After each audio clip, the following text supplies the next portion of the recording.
Hello everyone, thank you for watching this video. My name is Kevin Goff. I am a writer for Code Magazine. I've been writing technical articles on everything from .NET to SQL Server to data warehousing and business intelligence topics going back to 2004. And I've written an article that was just published in Code Magazine on COVID-19 reporting and building a public dashboard that shows some daily and weekly data from COVID-19. Now, this is going to be a weekly webcast, a weekly video that I'm going to produce with new data for the week, as well as any findings and any enhancements I make to the project. Now, I'm doing this pretty much extemporaneously, other than just the notes I have here. I'm reading this pretty much off the top of my head. There's no script. If anyone who's ever done videos in the past knows that a good 30-minute video could take hours and sometimes days to put together. Well, I have a day job and I have a family life, so not able to devote that kind of time to it, plus which I'm already devoting time to just building this project. So this video is a little bit choppy. If I jump around a little bit, if a few things go wrong here and there, I do apologize, but that's just the way it goes. So first of all, you probably land on this video because of my website. I'm going to tab over here with browser, and my website, which is either kevinsgolf.net or sagesofdata.net. Let me go back here to my notes. Those are my two websites. It's really, they both point to the same area. Sages of Data is just a companion website from the name of my Code Magazine articles. And up here, I've got a link to the Code Magazine article. I'll just show this just for a second here. Obviously, with the link, you can go up and read it, but it's the full Code Magazine article on how I put together a COVID-19 dashboard. Obviously, you can pull down the article, print it out, save it as a PDF, and read it, so I'm not going to go into this in any detail, but at any rate, the link to the article is up here. Now, second, I have a public dashboard webpage I'm going to be updating on Sunday nights based upon the new data for the week. And I'm going to be spending most of the time here this week on this link. This is the actual public website that I've got that takes COVID data for days and for weeks and for the different counties across the United States and puts together some visualizations to kind of see what's going on with this topic. So again, my newest article in Code Magazine goes into the background of why I wrote this. I'm not going to repeat things that are in the magazine, other than to say that, obviously it sounds pretty dark, maybe almost even morbid to be writing a technical article about this. And so why did I do this? Well, first of all, I work with databases. I build databases. I build data warehousing applications for a living. So I follow the data. And in the case of COVID-19, there are a lot of great websites that are out there, but not much in the way of drilled-on capabilities. And the few that I've found that have had a lot of content in them have varied very much from state to state. So what I was looking for was one comprehensive dashboard that would give me county-level information across the United States and also put together the case and the death counts with population density numbers. So I learned that this data was available. The New York Times has a daily CSV that they produce that they put up on GitHub that you can pull down for free, and I've been using that. And I'll get to the numbers for this in just a second. Now, again, I realize this is a very, very dark topic, and we're going through history. I tell my daughter she's seeing history right now. Unfortunately, it's just not the kind of history that we would like to be involved with. I'm 55 years old, and I've never seen anything like this in my life. And this is something that, regardless of whether this is going to get significantly better in a month or a couple of months or whatever, our lives have been changed. And obviously, all of the people who have passed away from this terrible, horrible, tragic situation. And I'm hoping maybe that some of the analytics here might be of use to somebody down the road. Obviously not. One thing I have to keep in mind is no matter how many insights you might get from this, it doesn't serve as a cure. It doesn't provide any medical benefit, but might provide some insights on where the cases are happening the most throughout the country and if there's any tie to population density. The other point that I sometimes bring up with my family is certainly books have been written on the 1918 pandemic and other flu epidemics in the past, and those books have been read by many, many people who make comparisons, rightly so, between the epidemic today and the epidemic many, many decades ago. Well, those books from the 1918 pandemic and other pandemics are filled with figures and charts and numbers that were put together by somebody. And so that very work had to be done somewhere along the way. Obviously, in the age of information, we can collect that data much more real time, but still the same concept applies. So realizing that this is the most tragic thing that we've seen in our lifetimes, even more than other tragedies that we've seen, it still serves as a very interesting topic for any kind of reporting. So that's why I put this together. And so let's go in and take a look at the data. Now I mentioned that I'm pulling down the data from GitHub. There is a daily CSV that has the case and the death counts by county. Now up over here in the upper right, here is a screenshot from a New York Times capture as of yesterday, June the 22nd, Sunday morning, and the total U.S. death count is 119,710. Well, in my application, I'll peek over here for just a second, go over my application, and we'll get to the details of it in a minute. I've got for total U.S. deaths to date as of the week ending 6/20 of 119,522. So my number here, 119,522, is just a little bit lower than what's here in the New York Times article. So why the difference? Well, that number of 119,710 includes Guam, it includes Puerto Rico, it includes the Virgin Islands, and it also includes Alaska and Hawaii.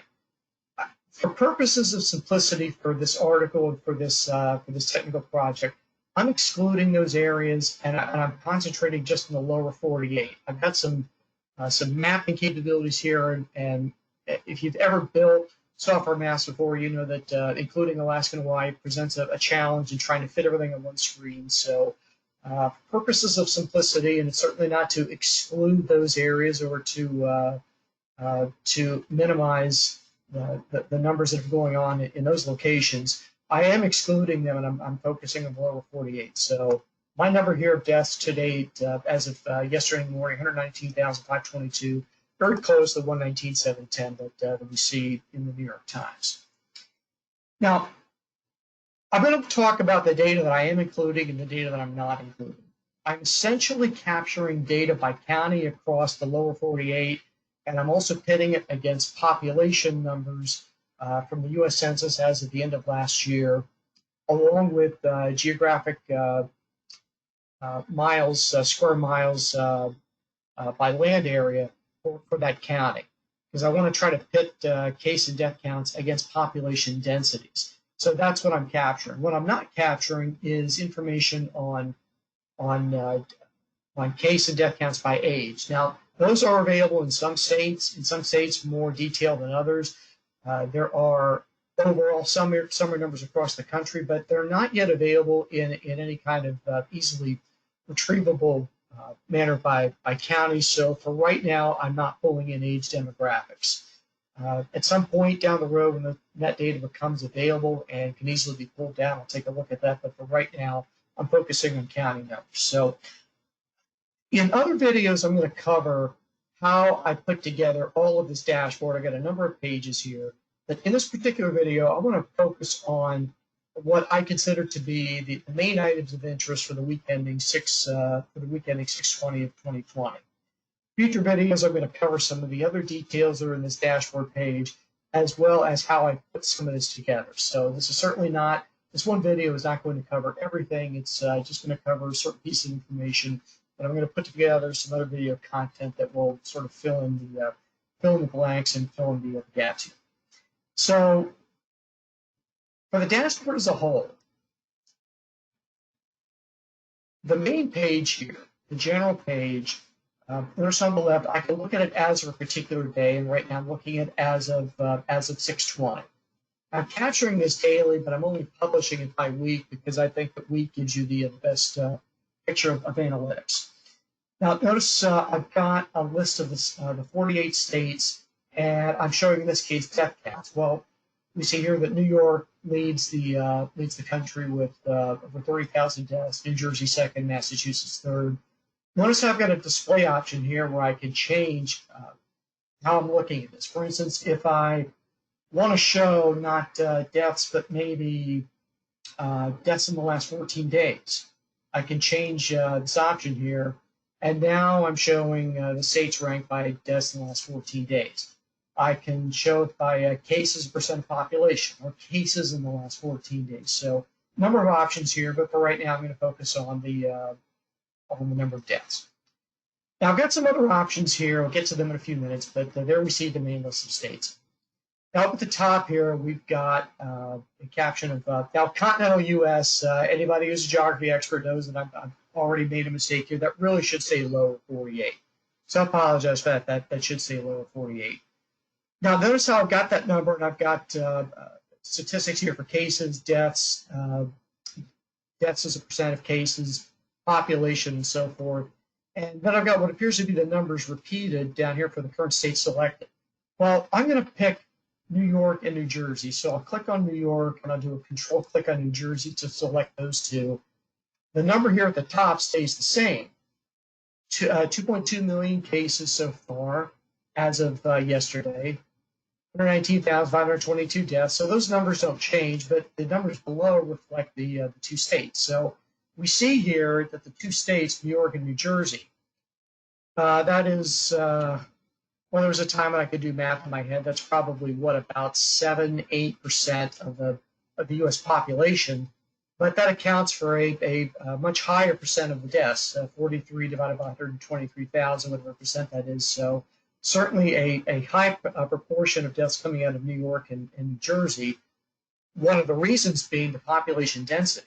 Across the United States, the population per land square mile, obviously across a very wide 48 states, 110 people per square mile. Well, it is over 4.5 times that for those two states. So understandably, the deaths per population, the deaths per square mile are going to be much higher. I can select another state here, my home state of Pennsylvania, and we see we've got to date 6,467 deaths. The deaths as a percent of cases, the population, the cases per population, and so forth. Obviously, you can read this. I'm not going to go over every statistic here. Hopefully, these numbers are self-explanatory. Now, I can also look down below and see the weekly counts of the green bar represents the confirmed cases, and the black line on the secondary y-axis represents the deaths. So we see that the cases in Pennsylvania reached a high of 11,664 for the week ending 4/11. Now that's the number of new cases for that week, and then the death count here was the highest. Looks like week ending 5/9, we had 999 deaths that particular week. And notice how, select that again. Notice how that's been dropping significantly the last several weeks, and now we are down to last week, 2,690 new cases and looks like 203 deaths. So the numbers in Pennsylvania are certainly dropping. And if I go back and take a look at New York and New Jersey, obviously we had some horrible numbers in the first couple of weeks of April, but those numbers have been dropping quite a bit. Now also notice when I've got states selected here that I can take a look at the county or counties for those states. Now let me come back and take a look at just Pennsylvania, so we'll focus on one. And there are the counties within Pennsylvania. So I've got Philadelphia, Montgomery, Delaware, and I've got some of the same numbers here, and I can click on any of the column headings to sort. So for instance, let's sort on population here, and we see that Allegheny County here, which is the second most populated county in Pennsylvania, but their death count is significantly lower out of Western Pennsylvania than it is in some of the other counties here in the eastern part of the state. I can click on deaths per square mile, and not surprising, Philadelphia County being a pretty densely populated area. have a population of about 11,000 people per square mile. So understandably, the death per square mile is going to be much higher there. So I can sort on any of these columns here to get high to low for any of these statistics. If I click on Delaware County here, which is where I live, well, there we see the numbers for Delaware County. Now, the cases have been going down. We did have a spike. Now, one thing to keep in mind with these numbers by week is that the week of ending 5/30 included Memorial Day. There could have been a lag in numbers that weren't reported until the following week. So, as we're going to see in a couple of minutes, some of the analysis I'm doing is based upon 2-week analysis to take a look at data in clumps of 2 weeks because of some lagging reporting that you might have. I'm not as interested in daily reporting. Certainly, I would say I'm not interested in it, but I'm more interested in what's going on week to week and then in clumps of weeks because that's where you get some of your better analysis. Okay, so that's kind of an overview on this particular page. Now, one of the things that's been talked about in the media, so we'll get into some of our items of interest for this particular week, is CNN has been grouping states into 3 categories. States where the cases have been increasing, where they've been decreasing, and where they've been holding steady. But one of the options I have in here, let me come back to this web page. Down in the lower left here, I've got some options for group names and group values. Now, right now I have 2 different groupings in here. One of them is that CNN survey. So I'm going to select the CNN survey, and I'm going to focus on the states where the cases are dropping. Well, that's New York, New Jersey, Massachusetts, Illinois, and Pennsylvania, and so forth. And we see here on the weekly chart, no question, the cases as well as the death count very much dropping week to week. Certainly, potentially good news, and we hope that continues. So these are the states that reflect that particular grouping. Now that's something I'm doing behind the scenes in the database. When I produce some articles that walk through how I put that together, I can cover that in detail. But suffice it to say, I've got the ability to take a look at the states by how CNN has grouped them into one of those 3 categories. So we see that there's good news across the board where the cases are dropping. Well, let's take a look at where the cases are holding steady. Cases are holding steady. There's 8 particular states: Connecticut, Ohio, Indiana, Washington, and so forth. And we take a look at the weekly cases, and yeah, they're pretty much holding steady. Roughly about 14,000 in some cases each week. And notice that the death count is still dropping, maybe not as significantly as it was. We're taking a look at the states where the cases were dropping. Notice we had a pretty sharp decrease, but we still do have somewhat of a decrease in the weekly death dropping. Again, we're talking about a smaller number of states here. Well, then finally, let's take a look, and this is where a lot of focus has been on the news, and rightly so. Let's take a look at where the cases are rising. Now, a lot of people have been talking about California, Florida, Texas, and Arizona in particular, as well as Georgia. We're going to take a look at those individual states here in just a minute. Notice the case count here.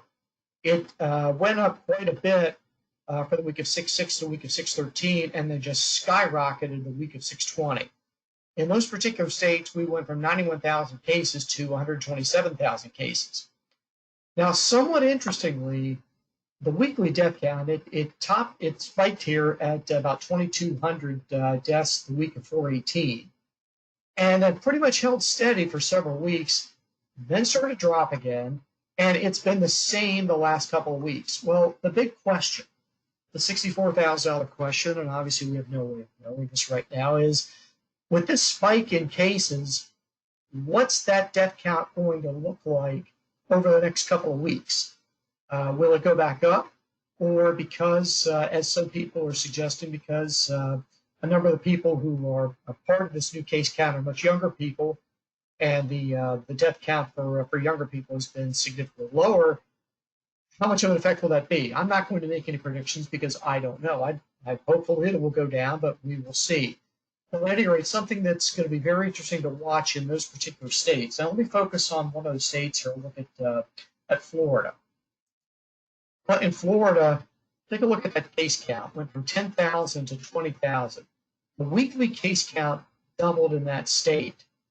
And the deaths, actually, the weekly deaths went down just a slight amount in that state. Again, it could be because of a lag in reporting. So again, we will see over the coming weeks.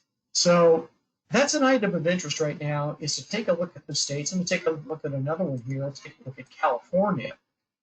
California, again, the weekly death count has been pretty much the same the last couple of weeks, but the case count has been going up. The only state here where the death count I've noticed has actually been going up is in Georgia. This is definitely a concern here. The case count has been going up, and the death count has been going up. Now, it went back down last week, but still higher than it has been.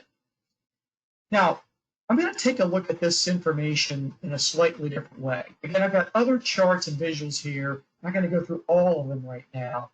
Let me clear these selections here, and I'm going to go to an option here for 2-week analysis, where I'm going to take a look at a grid. Now, what I'm looking at right now, kind of a variation of the data we just saw, the list of states, the deaths in the last 2 weeks, the deaths 2 weeks before that, the 2-week increase or decrease over the prior 2 weeks, their ranking across the board with respect to all the states in the country, and then the total number of deaths. So let's take a look. I'm going to sort here. Actually, I'm already sorting on deaths in the last 2 weeks. So, but still, New York has the highest death count, although that number has been dropping quite a bit. And notice how for most of these states, New Jersey second, Massachusetts third, and so forth. Actually, I realize I'm not sorting in this. Let me take that back. Let me sort on this. Okay, I was wrong. Illinois has the highest deaths in the last 2 weeks. California second, New Jersey third. New York is now fourth. Now, New York is first overall. They have 30,000 deaths, but they are now not even number one in deaths over the last 2 weeks. That's been taken over by Illinois. Now, the one thing we notice for the states that have the highest death counts over the last 2 weeks, the increase compared to the prior 2 weeks, for the most part, these are still dropping. So even though that's a lot of deaths, 945 deaths, obviously a high number of deaths, but it is dropping. The ones that are increasing, though, California, slight increase. If I click here, California, well, that death count went up 1% for the last 2 weeks compared to the 2 weeks prior to that. Another one I'll take a look here, probably a more significant one, as I mentioned, Georgia. The death count for the last 2 weeks is 28% higher. These two numbers together, 264 and 191, is 28% higher than the sum of these two. So that is definitely a pattern to be concerned about. Florida. Florida's been, death count has been about the same the last 2 weeks compared with the 2 weeks before that. But again, given the huge spike in cases over the last 2 weeks, that's going to be something to watch. So this is really just a variation on the page we were on a minute ago, but allows us to also take a look at where the death counts have been, either by state or for the counties within those states, over the last 2 weeks compared with the 2 weeks prior to that. So again, we see that across the board, most of the states here that had the most number of deaths, they are still dropping over the last month, but we still have some that are increasing. Again, Georgia was one, California, Florida. Another one is Texas here. Texas, their death count went up last week, so their 2 week numbers is about 8.8% higher than it was the 2 weeks prior to that. And if I take over here, look over here and see what counties were involved, we see Harris County here at the top of the list. They had 47 deaths this week. Over the last 2 weeks, 63, and the 2 weeks prior to that was 40. So a lot of the increase in Texas has been due to Harris County. Now, if we want to try to map that, I'm going to go take a look at that same information by map. So I'm going to go over here, just a different way to look at this data. Now, this is a little bit more complicated. It's really showing off some of the visualization capabilities available in Microsoft tools. I haven't talked much about the technology here, but I'm using a Microsoft tool called Microsoft Power BI. It's a tool that Microsoft produces that allows you to create visualizations against a variety of different data sources and then publish them. In this case, I published them to a public website. In some of my subsequent articles, I'll walk through how this is put together. Now, the way this reads, this is kind of an advanced visualization, but the way this reads here, I'm taking a look across all 48 states. I'm going to scatter chart here where the y-axis is the total number of deaths, and the bottom axis is the weekly death increase for the last 2 weeks compared to the 2 weeks prior to that. So we see New York here at the top of the list. They've had 30,000 deaths to date, but the weekly death increase compared to the last 2 weeks was negative 41%. So their deaths are still dropping. The ones here that we have to be concerned about are the ones right here, where there's still some of the more populated states in the United States that still have relatively high death counts compared to some of the other states that are smaller, and the increases are positive. So we see Georgia right here. Again, 28% for the last 2 weeks compared to the 2 weeks prior. Texas, 8% above what they were over the last 2 weeks. California, 1%, but they have a lot of, certainly had a big spike in cases. So let's take a look at any one of these. I'll click on Georgia because they've gone up 28%. So I'll click on Georgia here. And we've got a visualization down at the bottom of the different counties and where some of the big spikes were. Now, the red indicates where the increases have been. So some of the bigger ones here have been in places like, Butts County, not a whole lot of deaths here. Let me go up to Gwinnett County.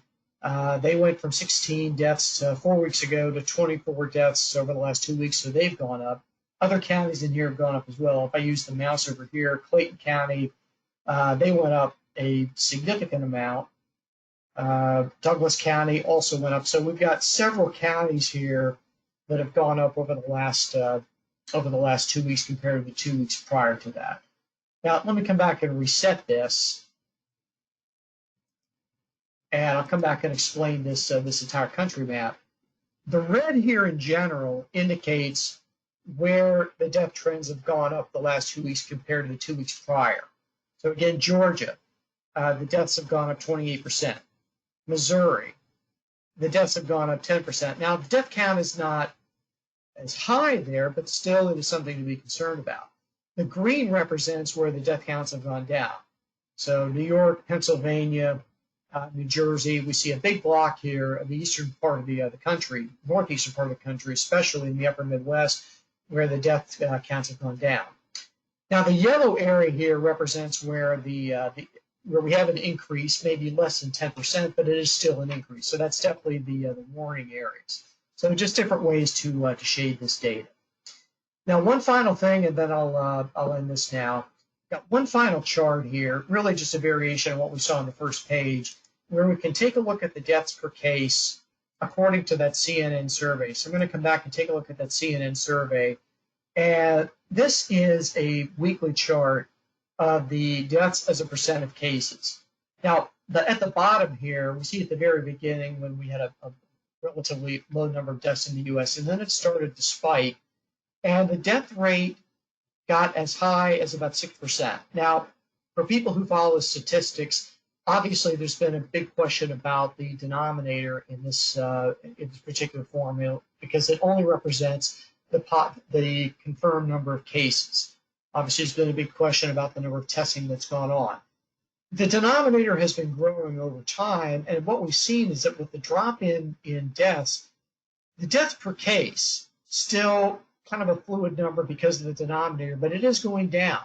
It's going down to 5.42%. And where we see that is in the red here where the cases are rising. So where the cases are rising, the death rate at one point was 4.4%. It's actually dropped down to about 3.24%. So even in the areas where the cases are rising, the deaths as a percent of cases are still dropping. But again, the big question, I'll come back to that first chart here, at the risk of sounding like a broken record, the big question, where the cases are rising in states like California, Florida, Georgia, Texas, and so on, what's going to happen with this death count? Now, I put together a spreadsheet. I will maybe show it as a subsequent video of what would happen across the country if the death rate continued to drop at the rate it's been dropping. The death rate has been dropping at a rate of about 15% a week every week. So every week, the weekly death count has been about 15% lower than it was the prior week. Well, again, the big question is, will that continue? There's been some predictions about the death count being another 100,000 by the time we get to September and 200,000 by the time we get to October. Well, that all depends upon whether we're going to see spikes in the states where we are seeing a spike in cases. If we were to follow with the trend right now of about a drop of 15% every week, well, we're not going to come anywhere near those numbers. We would be at maybe about 140, 145,000 by the time we get to the September, October time period. But that's a big if. I am not in the business of making predictions, so I don't know. We will just simply follow this information week to week and see what happens. So I invite people to come up here to my site. Obviously, you got this from my site to begin with. Read the Code Magazine article. Feel free to navigate around in this public dashboard as much as you can. I'm going to be enhancing it, doing different things with it over time. Feel free to email me with questions. My email address, either kgoff@kevinsgoff.net, right here, kgoff@kevinsgoff.net, or kevinscottgoff@gmail.com. I've checked both emails, so feel free to drop me an email. I do not post comments on my blog. I actually have comments disabled. Anybody who's ever maintained a blog understands what can happen with that. So I've got comments disabled, but anybody who posts a question that I think is worth sharing, I will share it in the form of a blog entry or some reason. I don't necessarily have to mention anybody's name, but if anybody has a good question, I definitely want to keep the conversation going. So that's it for now. Obviously, for everybody out there, stay safe, stay healthy, take care of yourself, play it smart, wear your mask out in public, practice social distancing. Obviously, everybody's got different opinions on what's going on in the world. Everybody's got different views of how we should move forward, and I have opinions as well, but that's not what this is about. I follow the data, and my job is to take a look at the data and to report on it, and that's what I'm doing here. So again, take care of yourself, and talk to you next week. So long.